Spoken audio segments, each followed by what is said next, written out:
Assalamualaikum warahmatullahi wabarakatuh. Penyebaran Islam di Jakarta terjadi antara abad 17 sampai 19 atas peran Sunan Gunung Jati dan Fathahilah.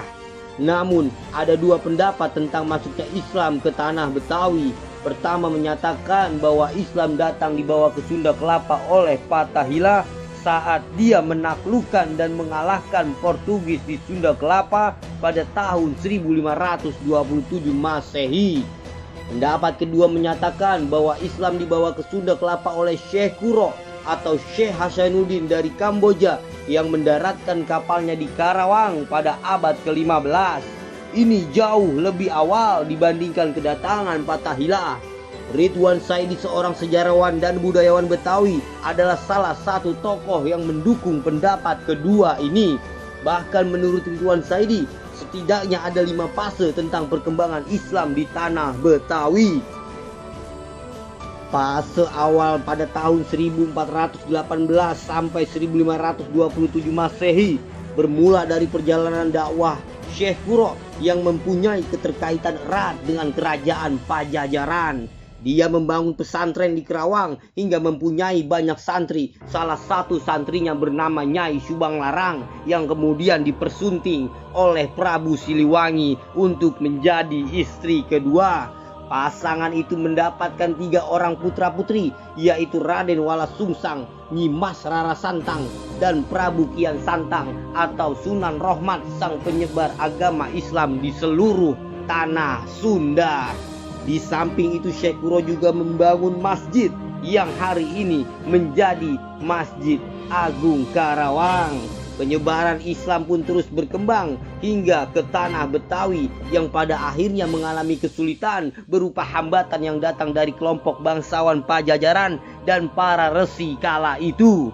Tantangan pertama datang dari para dato dan bangsawan di masa Prabu Surawisesa. Mereka beranggapan bahwa masyarakat Pajajaran telah memiliki agama lokal yang dikenal dengan nama Sunda Wiwitan. Rintangan kedua dalam proses penyebaran agama Islam di Jakarta terkadang dihadapinya dengan perlawanan dari dato-dato penganut aliran tarekat, sehingga pada waktu itu pun dikenal dengan istilah ilmu penemu dan jampe pemakai. Pengaruh zaman itu pun melekat di masyarakat Betawi dengan adanya tradisi nyugu atau upacara mangkeng. Kemudian Prabu Surawisesa pun akhirnya masuk Islam dan menikah dengan Kiranawati. Sesudah masuk Islam, Surawisesa pun meninggal. Ia dimakamkan di Sodong di luar komplek Jatinegara. Di lain sisi, ajaran tarekat dato-dato akhirnya pun semakin berkembang menjadi isi aliran main pukul Syah Bandar yang dibangun oleh Wah Item. Dalam proses fase awal penyebaran agama Islam di Betawi juga terdapat 7 wali Betawi lainnya seperti Pangeran Dharma Kumala dan Kumpi Datuk yang dimakamkan berdekatan di tepi Kali Ciliwung, Kelapa II, Jakarta Timur. Kemudian Habib Sawangan yang makamnya berada di depan pesantren Al-Hamidiyah Depok, Pangeran Papak yang dimakamkan di Jalan Perintis Kemerdekaan Jakarta Utara, dan Pangeran Syarif Hidayatullah bin Syekh Abdurrahman atau yang dikenal dengan nama Eyang Datok Banjir di Lubang Buaya. Selanjutnya ada Dato Tanjung Kait, Dato Tonggora, dan Dato Ibrahim di Condet, serta Dato Biru di Rawabangke. Ketika warga mulai memeluk agama Islam, hambatan masih juga dialami, yaitu dari para pendeta penganut agama Sunda Wiwitan. Para warga yang telah mengikuti jejak Kian Santang dinilai telah melakukan penyimpangan yang menurut istilah waktu itu adalah langgara, sehingga tempat sembahyang umat Islam waktu itu diberi nama langgar yang artinya adalah musola. Melalui langgar tersebut, ajaran tauhid terus berkembang secara perlahan dengan pengenalan 20 sifat Allah atau yang disebut sifat 20. Fase lanjutan pertama penyebaran Islam pada tahun 1522 sampai 1650 Masehi di tangan Fathahilah. Islam terus berkembang. Saat itu Fathahilah berhasil menaklukkan bangsa Portugis Fathahillah pun merubah nama Sunda Kelapa menjadi Fatham Mubina, yang artinya adalah kemenangan yang nyata. Kemudian ia diangkat sebagai penguasa di Sunda Kelapa. Ketika itu Fathahillah harus kembali ke Demak. Jabatan sebagai penguasa di Sunda Kelapa diserahkan kepada menantunya Hasanuddin, yaitu Tubagus Angke. Jabatan Tubagus Angke sebagai bupati di Jayakarta kemudian diserahkan kepada putranya yang bernama Pangeran Jayakarta Wijayakrama. Hingga akhirnya Sunda Kelapa dikenal dengan nama Jayakarta. Masa pemerintahan Wijayakrama pun berakhir pada tahun 1619. Karena pada tahun tersebut ia dipanggil oleh Sultan Banten Abdul Mufakir Mahmud Abdul Qadir. Ketika Jayakarta di bawah penguasa Bupati Jayakarta Wijayakrama, Jayakarta telah memeluk agama Islam. Hal ini diperkirakan karena ia adalah cucu Sultan Hasanuddin yang telah memeluk agama Islam, sehingga secara tidak langsung putra Ratu Winaun tersebut otomatis telah masuk Islam. Selama menjabat sebagai penguasa di Jayakarta, Pangeran Jayakarta pun memiliki pola kota seperti kota Islam lainnya di Jawa, yang menjadikan masjid di tengah kota sebagai sentral penyebaran agama Islam. Hingga ia meninggal dunia pada tahun 1619, Jayakarta jatuh ke tangan VOC dan berganti nama menjadi Batavia. Sebagian tokoh penyebar agama Islam pun berpindah dari pelabuhan Pasar Ikan ke Kampung Melayu dan mendirikan Masjid Al-Atiq, dan sebagian lagi ke Kampung Jatinegara Kaum. Mereka mendirikan masjid yang diberi nama Masjid As-Salafiyah. Namun ada sebuah pendapat yang mengatakan bahwa Masjid As-Salafiyah didirikan oleh Pangeran Jaketra, yaitu anak dari Pangeran Jayakarta Wijayakrama. Kedatangan Pangeran Jaketra ke Jatinegara Kaum tersebut karena kekalahan yang diterima ketika menghadapi VOC. Simpul-simpul perjuangan pun kembali dibentuk. Namun VOC terlalu kuat untuk dikalahkan hingga datangnya pasukan Mataram pada tahun 1628. Selain Pangeran Jakarta sebagai penyebar agama Islam pada fase lanjutan pertama, ada juga Pangeran Sugiri dan Pangeran Sake dan sejumlah ulama lainnya seperti Datuk Wan, Datuk Makhtum. Mereka diduga merupakan pendiri Masjid Sunda Kelapa. Pangeran Sugiri Kampung Padri, Kong Jamirin di Kampung Marunda. Selanjutnya memasuki fase lanjutan kedua, penyebaran Islam pada tahun 1650 sampai 1750 Masehi oleh Abdul Muhid bin Tumenggung Cakrajaya dan keturunannya yang berbasis di Masjid Al-Mansur Jembatan 5. Penyebaran Islam terus berkembang. Mereka merupakan keturunan dari Pangeran Kadilangu asal Demak yang juga berbasis di Masjid Al-Makmur Tanah Abang, Jakarta Pusat. Saya menabung di bank sampah. Saya guru, saya menabung di bank sampah. Saya ibu rumah tangga, saya menabung di bank sampah. Saya wartawan, saya menabung di bank sampah. Saya wirausaha, saya menabung di bank sampah. Saya pelajar, saya menabung di bank sampah. Saya mahasiswi, saya menabung di bank sampah. Saya seorang pengusaha, saya menabung di bank sampah. Kami menabung di bank sampah. Demi menjaga lingkungan, mari kita menabung di bank sampah.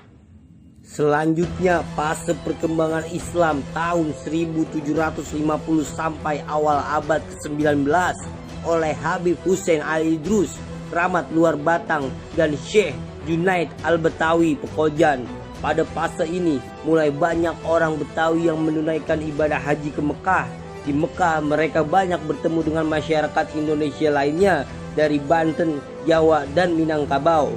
Dibandingkan dengan masyarakat dari berbagai daerah tersebut, orang Betawi yang menunaikan ibadah haji kala itu termasuk kelompok yang paling banyak. Selain Syekh Junaid Al-Betawi, ada juga Syekh Abdurrahman Al-Masri Al-Betawi. Ia telah menetap di Mekah sejak tahun 1834 Masehi. Di sana ia sering menampung dan mengajari jamaah haji asal Betawi. Dari kedua ulama tersebut, yang paling terkenal adalah Syekh Junaid Al-Betawi asal Kampung Pekojan.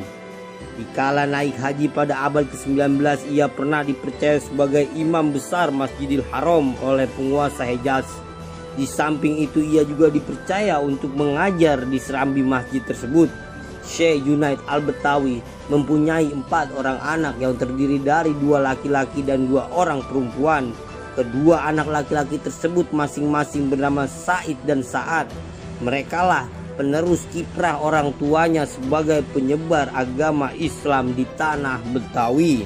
Syekh Junaid Al-Batawi mempunyai banyak murid yang akhirnya menyebar ke berbagai daerah Nusantara. Di antaranya adalah Syekh Nawawi Al-Bantani. Syekh Junaid Al-Batawi lama-lama dikenal dan semakin dikenal di kalangan luas sehingga banyak sekali murid-muridnya yang menggunakan nama Al-Batawi.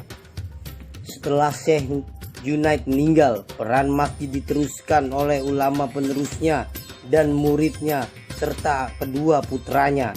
Dari murid dan putranya tersebut akhirnya berhasil membuahkan identitas Islam pada masyarakat Betawi. Sarana yang digunakan adalah masjid dan langgar atau musola. Langgar yang paling terkenal kala itu adalah Langgar Tinggi Pekojan yang didirikan tahun 1828. Adapun metode pengajaran dengan model ngaji lekar atau istilah sebelum dibentuknya lembaga pendidikan formal. Memasuki fase kedua perkembangan Islam dari abad ke-19 hingga sekarang, Islam masuk secara fundamental dalam kultur masyarakat Betawi.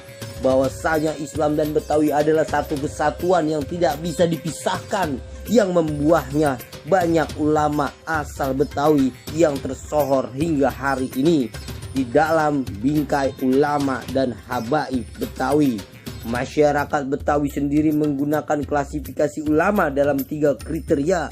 Pertama adalah guru, yaitu ulama yang mempunyai keahlian dalam suatu disiplin ilmu dan punya otoritas untuk berfatwa dan mengajar kitab. Kemudian ada mu'alim, yaitu ulama yang mempunyai otoritas untuk mengajarkan kitab namun tidak untuk berfatwa. Kriteria terakhir adalah ustadz yang mengajarkan ilmu pengetahuan dasar Islam termasuk membaca Al-Quran. Selain itu juga ada sebutan habib atau syahid untuk mereka para ulama yang berasal dari Arab dan merupakan keturunan Nabi Muhammad SAW. Pada fase ini, agama Islam di Batavia juga disiarkan oleh orang Arab asal Yaman, Jawa, Banten, Bugis, bahkan saat itu juga banyak orang Cina yang masuk Islam.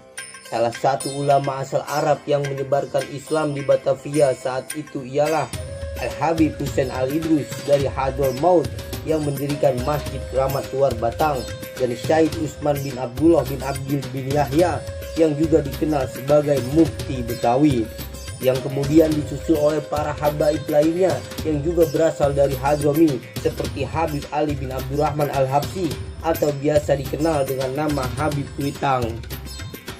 Di Kuitang ia mulai mendirikan majelis taklim yang menjadi majelis taklim pertama di Jakarta. Diikuti banyak masyarakat dari luar daerah. Di antara para muridnya yang menjadi ulama besar yakni Mualim Tabrani Paseban, Kiai Haji Abdullah Syafi'i, Kiai Haji Syafi'i Hamjani, dan masih banyak lagi. Di abad ke-19 hingga awal abad ke-20 juga banyak dikenal beberapa ulama Betawi di Batavia yang amat populer. Di antaranya Guru Mansur Jembatan 5, Guru Marjuki Cipinang Muara, Guru Mukni dari Kuningan, Guru Majid dari Pekojan, Guru Khalid dari Gondangdia, Guru Mahmud Romli, dan masih banyak lagi para ulama dan habaib di zaman itu yang jasa dan perjuangannya sulit untuk diceritakan. Wassalamualaikum warahmatullahi wabarakatuh.